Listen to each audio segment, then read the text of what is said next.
Hello and welcome back to your favorite show, Identities Umhlobo, where we talk about your issues that concern you, social, economic and political issues. In the studio today, I am joined by Ambassador Sofia Calltorp from the Swedish Embassy, where we are discussing about the economic issues, the developmental issues, especially focusing on women.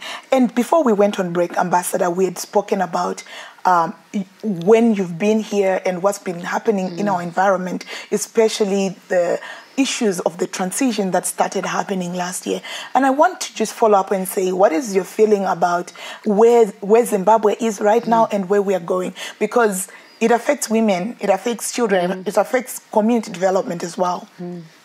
So, as you said, Zimbabwe is in transition, and it's an extremely exciting time. And I think that we all here in Zimbabwe, of course, Zimbabwean people and organizations and the government, but also us as international partners have a responsibility to engage and to see how we can contribute positively in this crucial time of transition. So, as Sweden, we have a bilateral development cooperation program, under which we invest around $30 million US a year.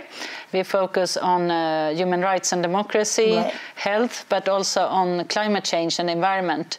Throughout all those programs, the issue of gender equality is of course key, because without including half of the population, you cannot develop in any of those fields. So we try to work with gender equality and to empower women in many different ways. Of course, what we should not forget about is how we involve men when talking about gender equality. I think to achieve true gender equality, you need to change a lot of behaviors also among the men. So we will soon be launching a campaign. It's very exciting. You should all come and see it. It will be outside our embassy walls on Aberdeen Road. And the theme is Because I'm a Man. And then we have engaged prominent Zimbabwean men to talk about how they promote gender equality and why it's important for them to promote female empowerment. So, exciting times. I want to just quickly come back to a point where you because it's important that we link all the transition that's happening in Zimbabwe with development, especially in communities. In the before the transition, there was a little bit of difficulty between working in community development, especially with foreign aid, with the then government. How do you see the current right now? Do you feel like the relationships have improved where NGOs and CSOs are able to work in community better, and the current government, or if you have any wishes for anything that you wish to be bettered in the way the government has allowed access to communities for embassies like yourselves as well as CSOs? Of course, any type of development effort starts with the people, and it has to be focused on the people and the rights of the people to choose their own future and to develop according to their needs and their specific challenges. So we make a strong effort to try to really be out in the communities, working with civil society and other sort of grassroots level organizations to make sure that our support is really reaching the ones in need, that are the people out in the communities. All right. And you feel like the new government is allowing that to be easily happening?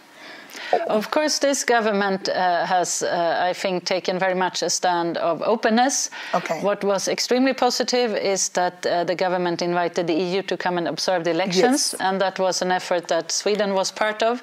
So I think it's a matter of building on that change and that attitude, and together see how we can make sure that we are all working together with focusing on the best of the people and their needs.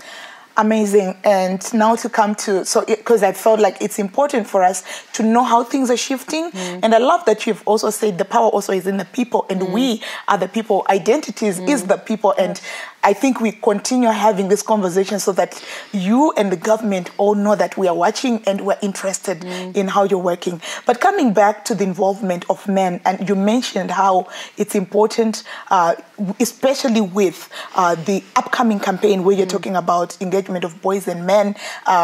Why is it important that in fighting gender-based violence, we engage men? and the boys?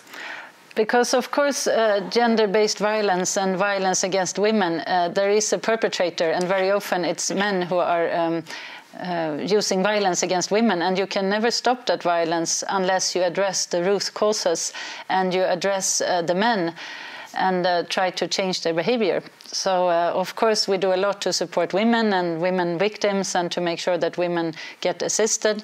But it's only one side of the coin, so to say. If you want to achieve true gender equality and violence against women, you also need to work with the men.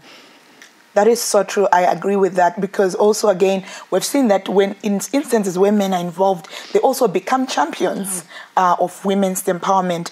And how is this going to reach out to the rest of the community? I heard that you're planning to showcase at the embassy, but our show is national and people are hearing about it from across the country. How do people get involved in it? People like in Zimbabwe, in the rural communities, or in Nyaradzo, even in the city. How will it reach them? Because I feel like the men that you're going to work with need to also be reaching out to all parts of the country. Now that is so important, and of course we try to work a lot with social media. Yes, I would encourage everyone to go on our web page and on our Facebook page and on our Twitter account to learn more about this campaign. But we're also planning to travel out in the country. Nice. Last year we were in Bulawayo. This year, or sort of in 2019, we're looking into how we can also travel down to the communities and meet with people at grassroots level. I think it's extremely important, of course, to really engage with people on the ground. So that is in the pipeline of our plans for next year. Amazing. You are hearing the conversation with Ambassador Sofia Calltorp from the Swedish Embassy here on Identities. We're taking a break. Don't go away. Stay with us.